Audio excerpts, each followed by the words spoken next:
Seminar का topic है Rutherford का परमाणु मॉडल। इसको रदरफोर्ड ने सन 1911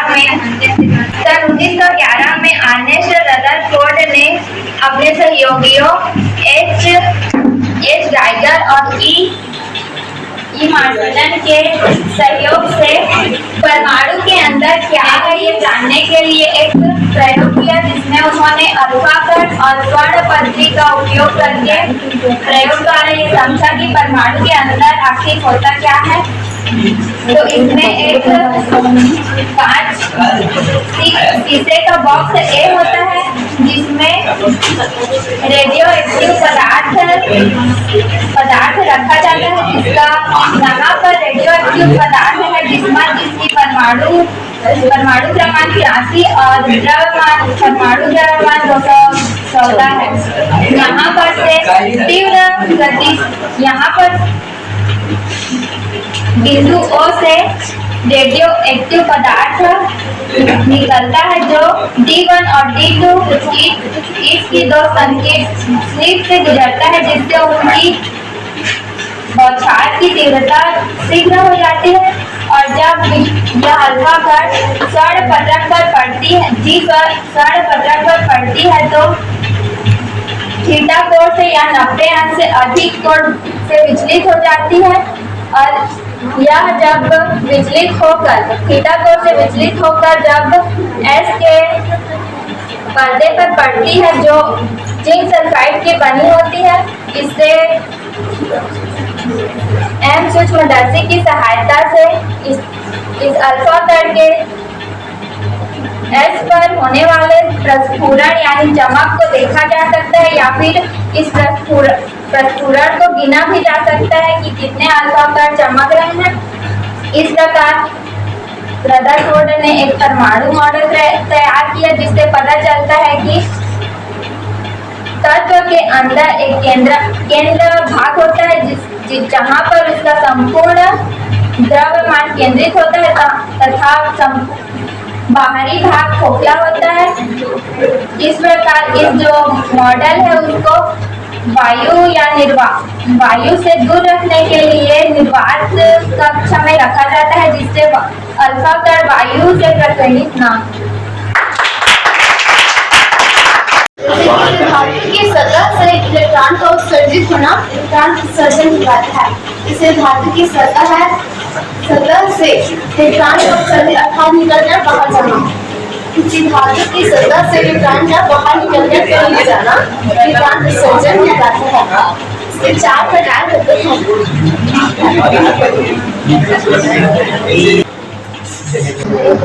रासायनिक उत्सर्जन, जैसे कि किसी धातु की सतह को जब हम गर्म करते हैं तो उसकी वजह से इलेक्ट्रॉन उत्सर्जित होते हैं, इसको कहते हैं रासायनिक उत्सर्जन। इसकी परिभाषा किसी धातु को गर्म करने पर इसमें इलेक्ट्रॉन उत्सर्जित होता है, इस परिघटना को बोलते हैं रासायनिक उत्सर्जन। और दूसरा है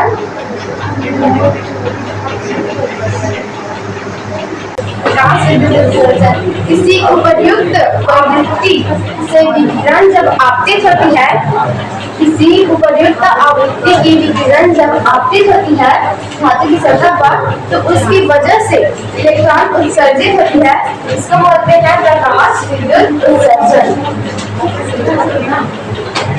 और ये दूसरा है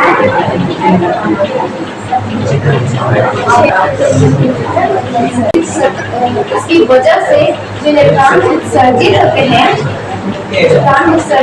हैं उसको क्षेत्र उत्सर्जन कहते हैं। क्षेत्र उत्सर्जन जब किसी क्षेत्र की सतह पर धारा का ज्ञान होता है, तब उसकी वजह से इलेक्ट्रॉन उत्सर्जित होते हैं, उसको बोलते हैं क्षेत्र उत्सर्जन। ठीक, और लास्ट है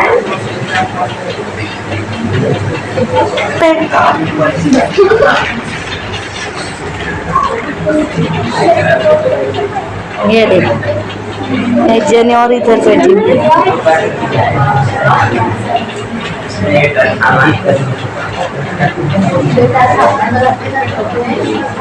धातु की सतह, जब किसी धातु की सतह पर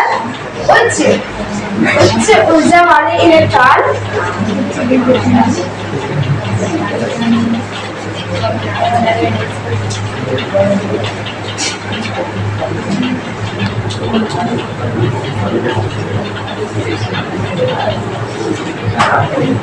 जब किसी धातु की सतह पर जब उच्च ऊर्जा वाले इलेक्ट्रॉन आपतित होते हैं, उच्च ऊर्जा वाले इलेक्ट्रॉन आपतित होते हैं, तो उसमें इलेक्ट्रॉन तो एक तरफ से उसमें इलेक्ट्रॉन उत्सर्जित होता है, इसको द्वितीय उत्सर्जन कहते हैं।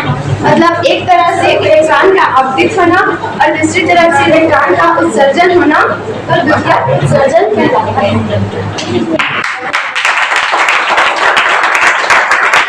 है व्यथा की प्रकृति।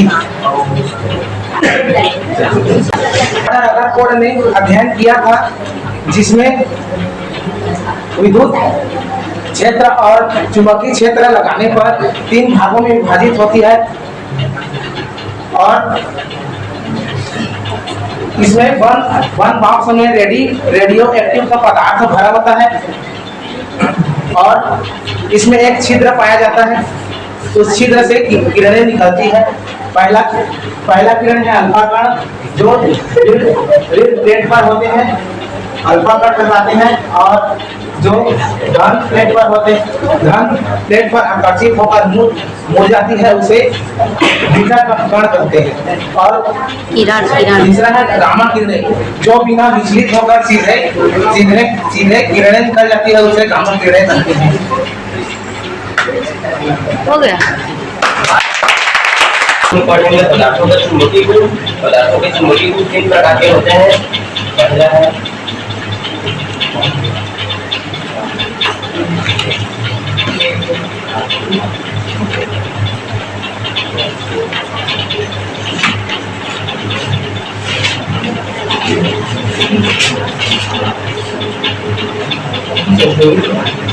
थ्योरी, उसको डायग्राम को बस, इसका नहीं है ना, हाँ इसका थ्योरी लिख।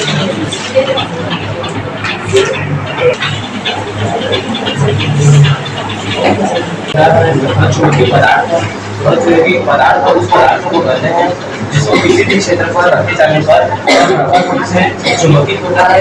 इसका एग्जाम्पल है लोहा और इसका दूसरा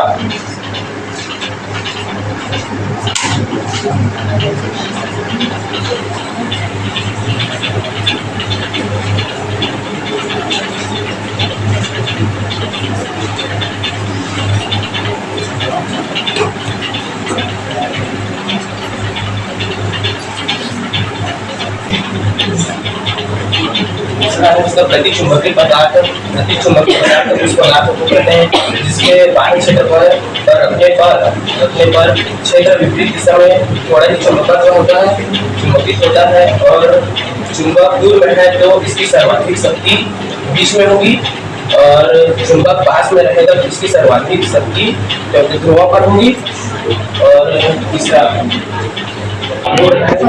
चुंबकीय पदार्थ उस पदार्थ को कहते हैं इसके बाह्य क्षेत्र पर रखे जाने पर क्षेत्र दिशा में थोड़ा ही चुंबकत्व होता है, और चुंबक को दूर में रखने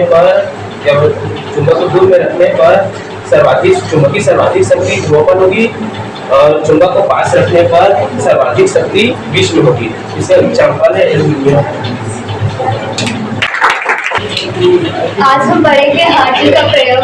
सन 1887 में हर्ट्ज ने विद्युत चुम्बकीय तरंगों के लिए एक प्रयोग किया। उसकी संरचना 2 प्रकार के होते हैं।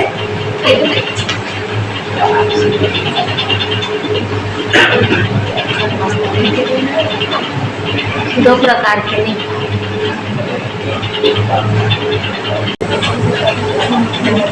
P1 और P2 वर्गाकार 2 प्लेट होते हैं जिसकी भुजा 40 सेंटीमीटर की होती है, जो जो H1 और H2 धात्विक गोले से जुड़ी हुई होती है। H1 और H2 के मध्य अंतराल 2 या 3 सेंटीमीटर का होता है। H1 और H2 प्रेरक कुंडली C से जुड़ी हुई होती है। इसमें लगभग 10,000 वोल्ट उत्पन्न का विभवांतर उत्पन्न होता है। प्रेती में और संसूचक धात्विक का गोला D होता है, जिसमें H1 और H2 सिरे लगे होते हैं।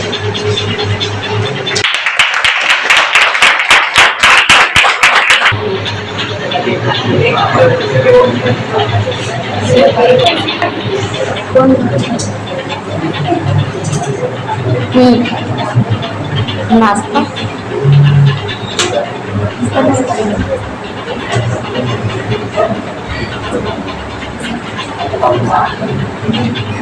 इधर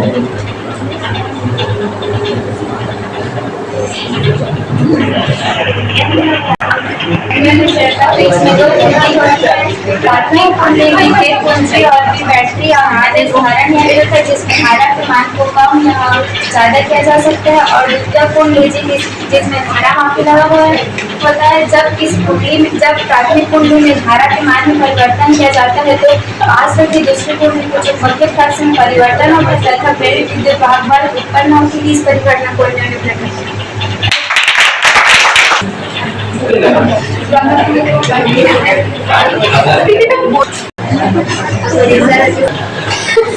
ये है कराटे का प्रयोग। कोई प्राथमिक कुंडली है, एक द्वितीय कुंडली है, एक कुंजी है, RS धारा नियंत्रक है और G धारा मापी है। जब प्राथमिक कुंडली में विद्युत धारा प्रवाहित करते हैं तो चुंबकीय फ्लक्स उत्पन्न होता है। चुंबकीय क्षेत्र उत्पन्न होता है। प्राथमिक कुंडली को द्वितीय कुंडली में चलाने पर द्वितीय कुंडली के चुंबकीय फ्लक्स में परिवर्तन होता है, जिससे प्रेरित विद्युत वाहक बल उत्पन्न होता है, जिसके कारण धारामापी G में विक्षेप उत्पन्न होता है।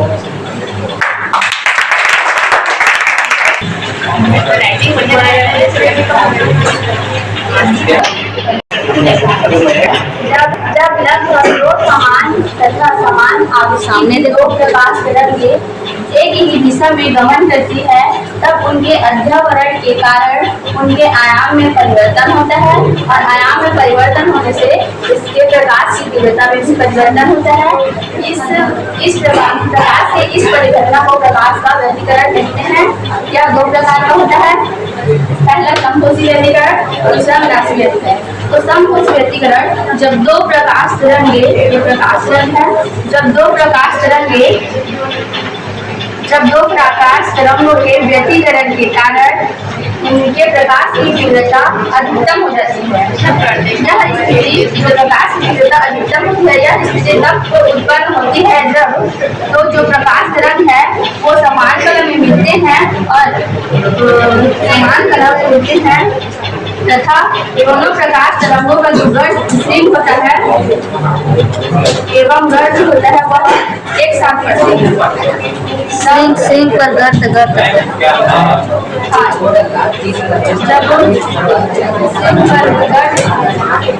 दोनों प्रकाश तरंगों का स्ट्रिंग एक साथ पड़ता है, दोनों प्रकाश तरंगों का गर्त एक साथ पड़ता है।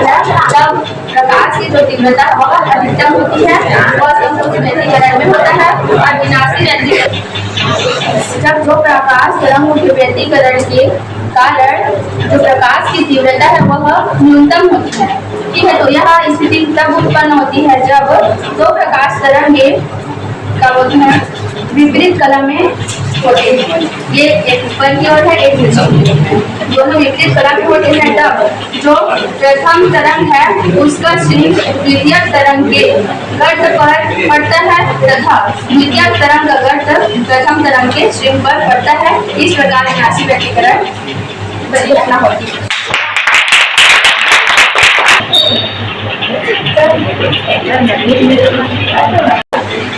विभव को प्रभावित करने वाले कारक पहला आवेश की मात्रा। किसी चालक का विभव को दिए गए आवेश की जिसको दिए गए आवेश की मात्रा के अनुक्रमानुपाती होता है। मतलब किसी चालक में किसी चालक को जितना ज्यादा विभव देते जाएंगे उतना ही ज्यादा उसके विद्युत आवेश क्षेत्र का देते मान- जाएंगे।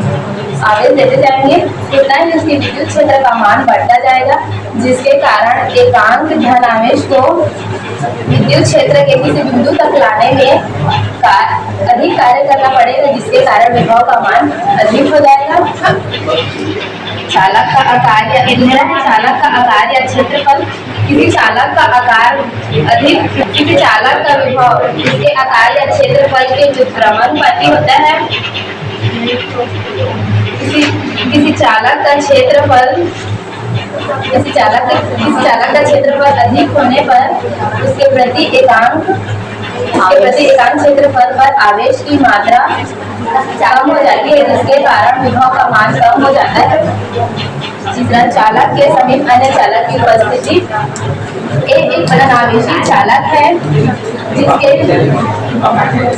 एक अनावेशी चालक है जो धन आवेश से आवेशित है।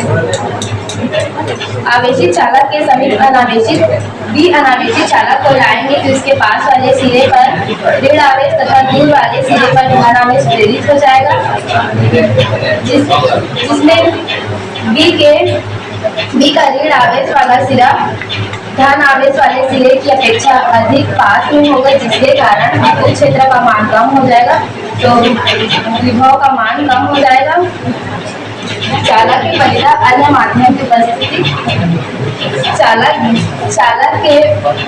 चालक की परिधा अन्य माध्यम को रखेंगे तो उसके विद्युत क्षेत्र के परिमाण घट जाएगा, जिसके कारण विभव का मान कम हो जाएगा।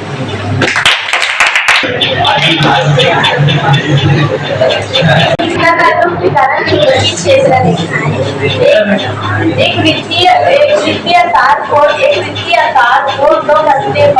एक वृत्तीय तार को दो गत्ते पर दो छेद। एक वृत्तीय तार को गत्ते पर दो बारीक छिद्र से वृत्ताकार मोड़ दिया जाता है।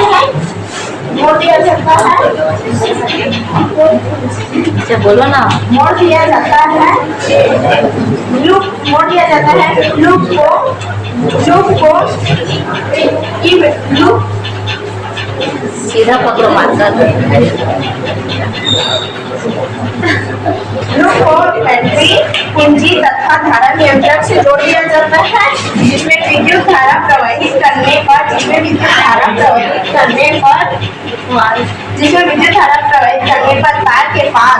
तार के पास चुंबकीय क्षेत्र संकेंद्रीय वृत्त के रूप में तथा बीच में समांतर हो जाती है तथा दो अलग अलग फलकों से देखने पर एक फलक पर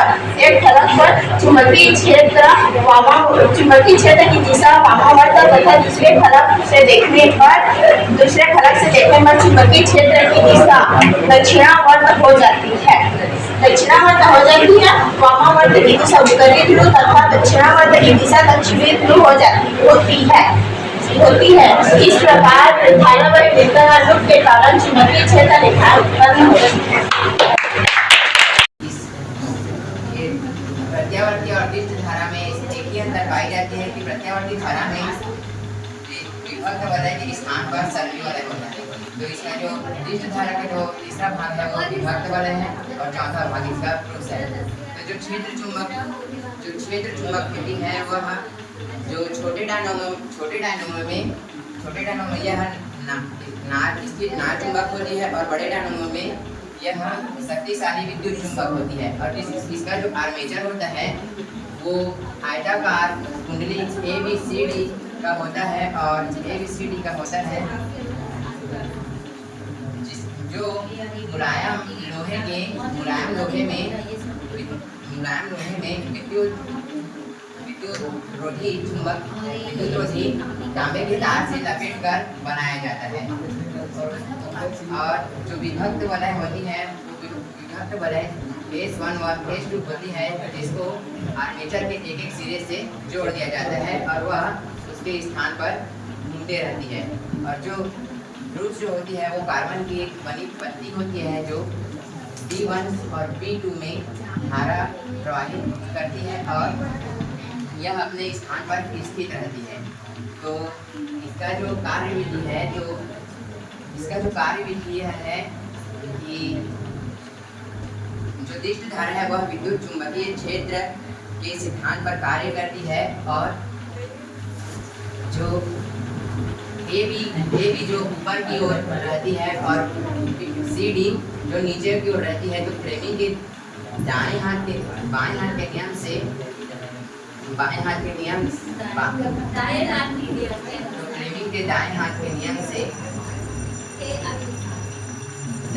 नियम के अनुसार चुंबकीय क्षेत्र B1 से B2 में प्रवाहित होती है। उसी प्रकार द्वितीय अर्धचक्र में CD ऊपर की ओर तथा AB नीचे की ओर होती है और तो फ्लेमिंग के दाएं हाथ के नियम अनुसार B2 से B1 में धारा प्रवाहित होती है।